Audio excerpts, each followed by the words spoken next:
this is Blu-ray. Today we're going to be filming a new video. But first of all, I'd like to say thank you. Look at the nose.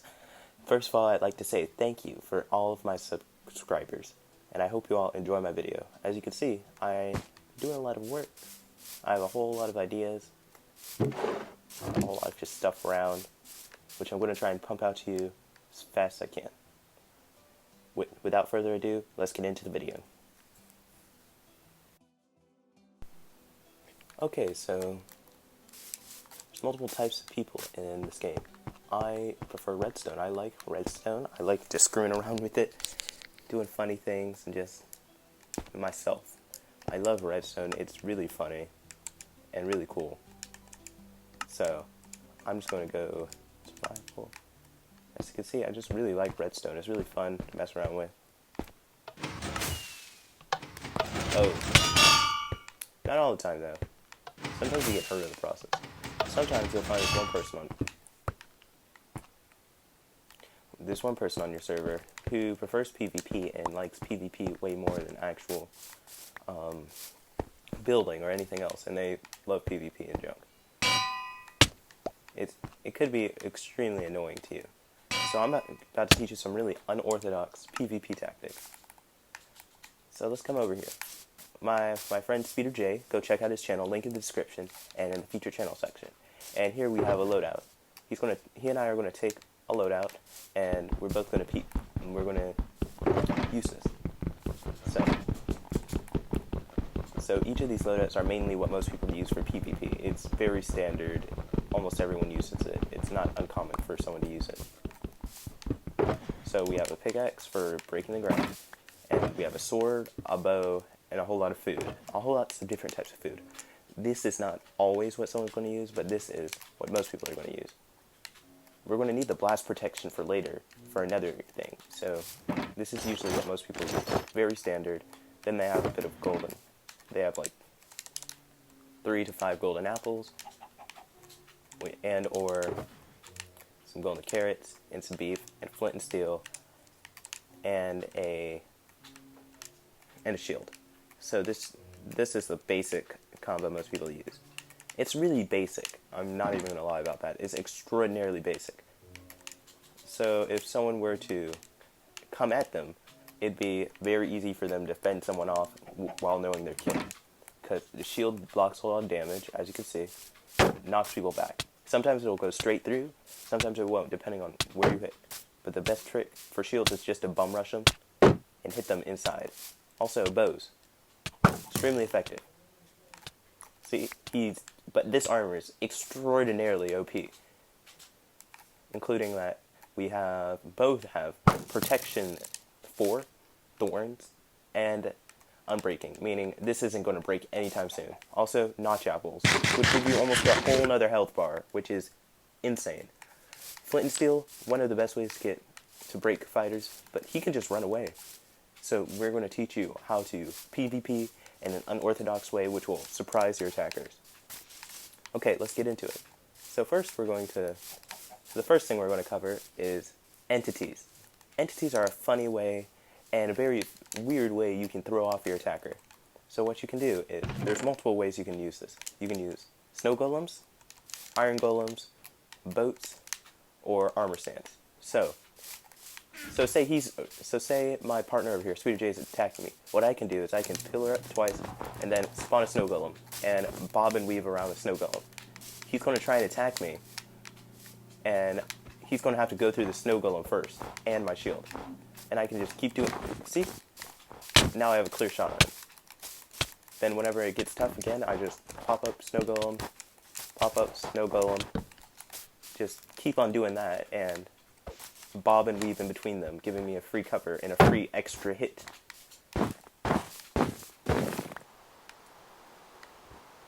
The rain ruined it. So, let's just get rid of the rain. Here's another way you can do it. If you have a little bit more time and the person's still chasing you, you can use iron golems, which are deal a whole lot more damage and take a whole lot more hits. So, you go here, and here for an iron golem. This costs a whole lot of iron. So if he's trying to attack you, he just rush Iron Golem, and the Iron Golem will take the hit for him, for me, or for the person. And I'll just keep on using the iron golem as cover, and and just attack and run. Here's another trick. So another trick is using a boat. A boat is a really funny way to do it too. Boats take multiple hits depending on the sharpness. Also, they can be spawned anywhere. So, also they give you a little bit of high ground. But it only works if they're below you. So don't try that if you're on the same level. Same thing with armor stands. They only work if you're dropping them on people. So he can rush me, and I will just bob and weave between armor stands, because armor stands take a hit for you. Quite a bit, actually. So, now here's the next thing. Let me just dump off everything over here. Oh.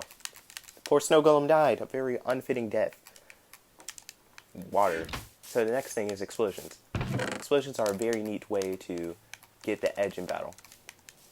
So TNT is a great one, because TNT deals a whole lot of damage if you were to set up something like this. You can use pressure plates, or you can use flint and steel. So I can go like this, back off. Just keep doing that, and it'll cause a mini explosion, which deals a decent amount of damage. But there's better ways to deal a whole lot of explosion damage. End crystals. A funny thing from 2B2T that I learned. So if my partner comes over here, and I hit the end crystal, it deals a considerable amount of damage. But here's how you abuse end crystals. So you're going to want to dig one block in the ground so your feet is not exposed. Then you want to get some obsidian, place it under you, sit right here, and my partner's going to try and rush me. I'm just going to keep on spamming this, and I'm not going to take any damage.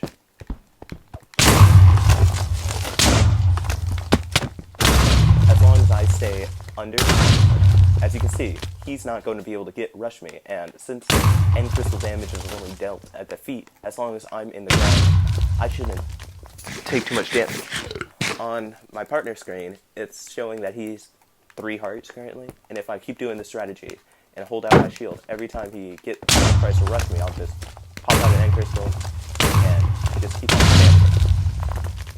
There we go. See, it's really efficient in killing someone.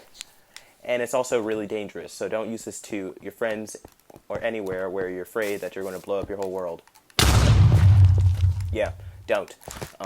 Don't unless you're just doing a PvP match in a place you do not care about. So how you make this little area is you come here, gotta have one up there, one up there, one up there, one up here. And they have to be on foot level. It will not work unless they're on foot level. So do not try this. It usually works if you're around bedrock and they're trying to jump on you. You just crouch, have your shield out, and you keep on just spamming end crystals. This requires a whole lot because, as you can see, I used up almost a sixth of a stack. It's a whole lot of damage in exchange for a whole lot of practice, because I'm not really good at the technique.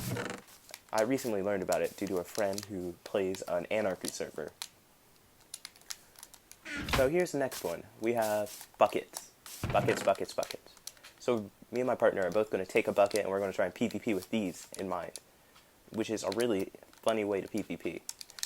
So lava is a very nice way. So if we come out over here, as you can see, lava is a great way for getting rid of a whole lot of entities quickly and efficiently. Except armor stands. Armor stands don't like that. So we're just going to PvP with these buckets in mind. So I'm going to try and rush him. And he's going to lava bucket me to try and get me out of the way. But what I can do is I can use water buckets, which are really essential for any PvP match. Then I can puffer fish him. Really funny way to get someone out of your way. Except that you got to be careful. As you can see, he's on 1 HP, or he's getting low.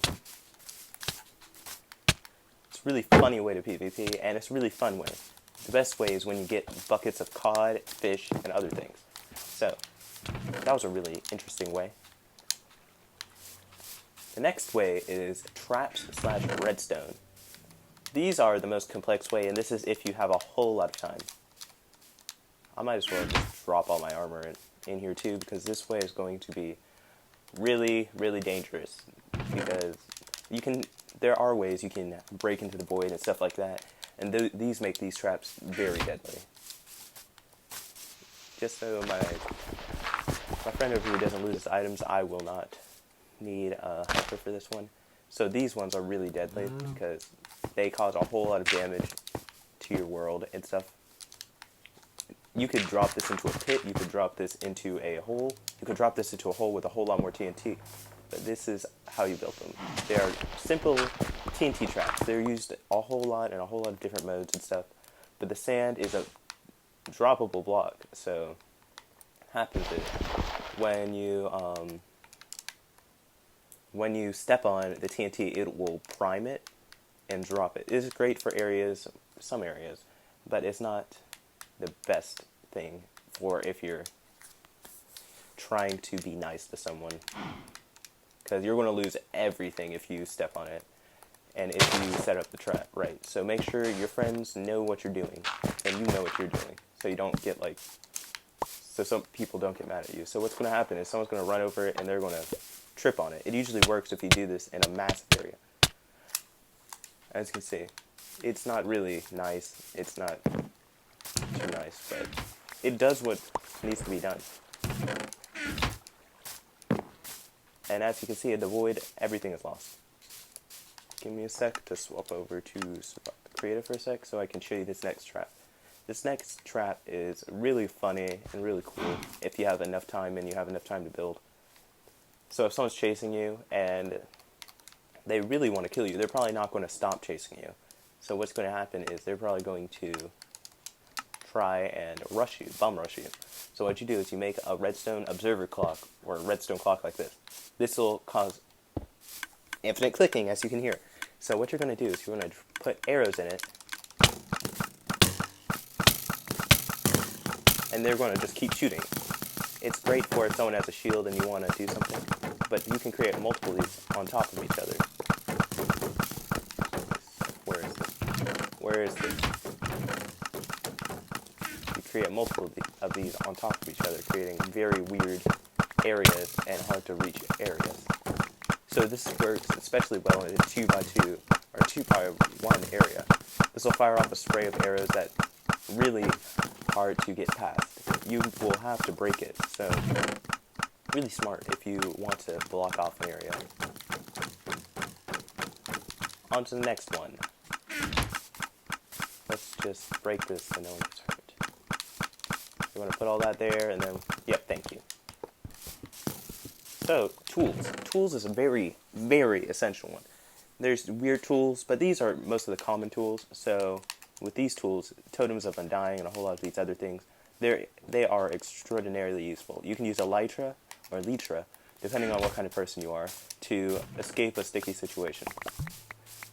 So say I'm about to die, I can just swap to my elytra, get away.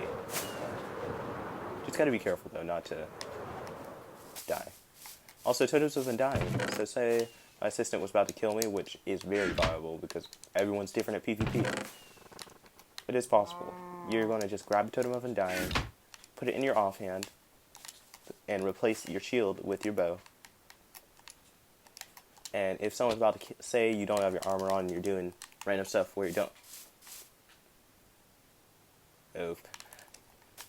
He took a fall. That's why you need to be careful, people, with elytra. My partner, Speeder J over here, link in the description, is a very good example of why you should always be careful with this. So say he was about to kill me with a sword, and I'm trying to help him pick up his stuff, but he wanted to kill me with a sword, arrow, bow, whatever. The Totem of Undying will save you. So that bow one-shots people, and that is not fun. So then you just pop on the bow, and then you can get away, put on your armor, or get into your inventory to put on your armor, so you can survive, eat a notch apple, and then they kill him. But I'm going to leave them. So here's the next one. It's the next and final one. It is blocks. Blocks are essential to any fight. So it's great for people who want to rush you. Great for any situation, actually. Slime blocks, honey blocks, and obsidian. most people are not going to worry about breaking most blocks. But there's a funny fact. Slime blocks are broken instantly. Honey blocks are broken instantly. So if you can line a tract of ground with them, which is really interesting, if you can line a whole lot of the ground with them, it will allow you to, it will slow down movement speed and prevent jumping. So instead you can do this. This is a cool trick. Since the honey block is only the center block, you can still jump on the very edge of blocks. As you can see, you can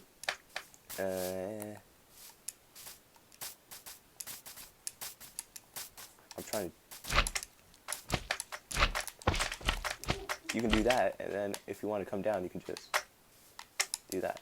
Also, honey blocks, or slime blocks actually, they're also a really cool block for PvP. They allow you to bounce when you fall. So say I wanted to go up like 80 blocks or something, and someone knocked me off a cliff, you could just hold down left click, and that was not what you're supposed to do. Also, just spam them in front of you and on the floor if you're trying to run away, and that makes it really difficult for someone to run across. Final block is obsidian. Obsidian is hard to get, but it's really useful. They're one of the only 2 blocks you can place end crystals on, and they take over 8 seconds, if not 8 seconds, to break. It takes less than 8 seconds for a netherite pickaxe and a diamond pickaxe that is enchanted with efficiency. But if someone wanted to get you, and you needed time to recuperate, say I was on 1 HP, I could just hide in here, and he has to wait a whole 8 seconds to get to me. I could just eat my carrot, get everything, crouch, and then dig out. So if he tries to break into it, he has no chance of getting it. And or I could do this strategy where or this technique, whatever you want to call it, this cheeky trick, dig under, and just surprise attack. But he figured that out before I did, so. So that's all for this video. Go check out my friend Speeder J in the description. I hope you all enjoyed the video. I hope you all smash the like button and subscribe. Let's just wait for him to. Come on.